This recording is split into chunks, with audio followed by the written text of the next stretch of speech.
everybody, it's Georgia Weedman, author of Penetration Testing, a hands-on introduction to hacking, and your instructor for this accompanying lab. So for this one, we are going to find a vulnerability with Metasploit.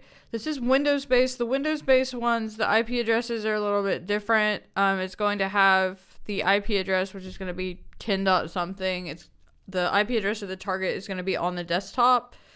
And so when we open up our lab, there it is. So yours will no doubt be different than mine, but you will see this a few times throughout the course, just how the Windows labs are set up. All right, so, let's in-map this guy. So in-map, why did I pull him over there? Oh, so I could see the IP address. I could just copy it, something reasonable like that. Copy. And see what we've got going on with this target. I've given away the fact that it's Windows, since I told you that about the lab, but no worries. Well, while that's running, let's see, what's the flag on this? What CVE is the Tomcat server vulnerable to? So chances are we're going to find a Tomcat server, and it's going to be vulnerable to something. Who knew? Hurry up. Well, since it's a Metasploit lab, I'll just go ahead and open up MSF console. So this is our console for how we talk to Metasploit.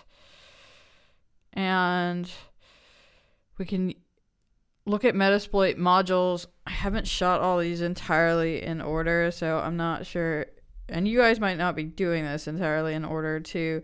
If we go to user share Metasploit-framework, Metasploit is awesome. It was originally just for exploitation, just a framework for exploitation, but it has moved on to where it has scanners, it has post-exploitation, it has all sorts of stuff. It is written in Ruby. There are pro versions and things put out by Rapid7, but they have been really good about keeping the community edition that's open source, up to date and still working and community run, and it's awesome. I love Metasploit. Totally a fangirl. If we go into modules, you can see, auxiliary modules, scanners, and things like that. Exploits, kind of self-explanatory. Those are exploits. Payloads, so what's going to happen after exploitation. It has a really, really cool payload system. Lots of options. We'll see, some of them in this course. Post modules for post exploitation. So once you've exploited something and you have an open session, you can run post modules on it. And I encourage you, especially if you know some Ruby, to take a look at those. But anyway, this guy is finished. And so it looks like we came up with port 8080. So it's not on port 80. 8080 is pretty common for an alternative port for HTTP, but as we've seen, you can run things on anywhere, so any port that's available. But it looks like 8080, we've got Tomcat 8.5.19. And so if we take a look at it,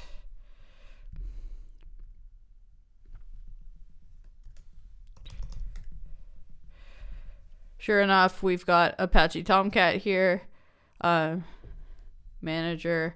This has been a problem with Tomcat for a while, that it would either have the defaults or just let you go in. You're not authorized to view this page. So it looks like this one, we do not have authorization to just go into the manager app and upload things, but there may be ways around this. But certainly, if you ever run into Tomcat, and definitely see if you can just upload stuff, because that has been an issue with Tomcat in the past, that it would either have no credentials or default credentials, or somebody didn't change it, or they changed it to something lousy like password. So always something to take a look at. But anyway, let's take a look at, so we can do, let me clear this. If we do a search exploit, this does hook up to exploit database, which is a public repository of exploit code. And it does have Metasploit modules in it as well. If we do a search exploit for Tomcat, there's a lot of them. Let's see. So we are, what are we? We are version 8.5.19. And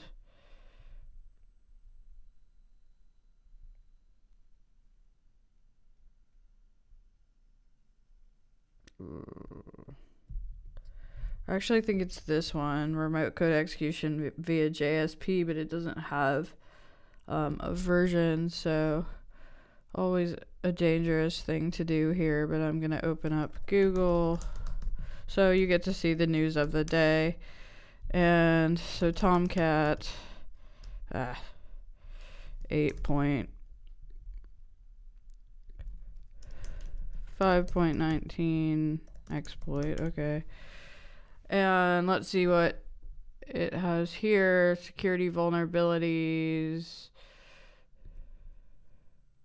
Yeah, okay, so actually on exploit database, not just having just part of the title, this one actually shows us the actual version. So it says less than 8.5.23. We are 8.5.19, so this should work. JSP, Java server pages, upload, bypass, remote code execution. So this one here is a Python script. There's perhaps your answer, but it's in ASCII art for the CVE number for this one. But there is also a Metasploit module for it that we can use. All right, so let's go back to this guy. And where's my Metasploit? Too many terminals. All right, so if we do a search on here for Tomcat, of course there's tons of them, and here it is: exploit multi HTTP Tomcat JSP upload bypass. And if we use that module, show our options on the module. We don't need a proxy to get there. Our hosts we are going to need, that's the remote host we want to attack. Remote port, it's already set to 8080 for us.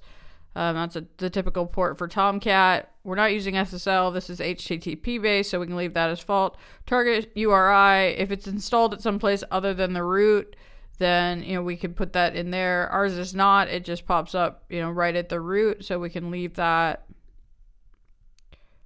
Too many terminals.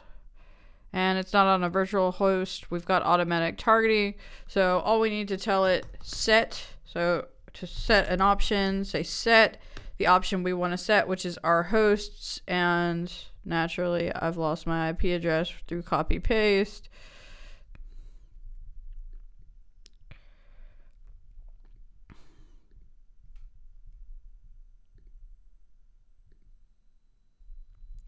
So set option we want to set and what we want to set it to. We are not doing exploitation at this point. We are just finding vulnerabilities. So let's use the check command to see. Not every module will have the check option, but it will check to see if it's vulnerable or not. And it says the target is vulnerable. So this is something we could exploit. I mean, you're in the lab. There's nothing to stop you from exploiting it if you want to.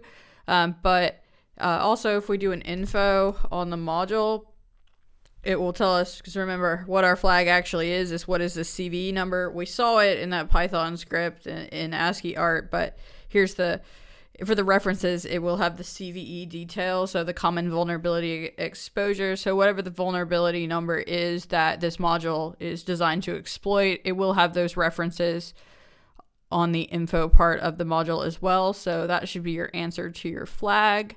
So, once again, there's a cool vulnerability that we can be able to exploit in our exploitation section. So that's all for this one, and I'll see you next time.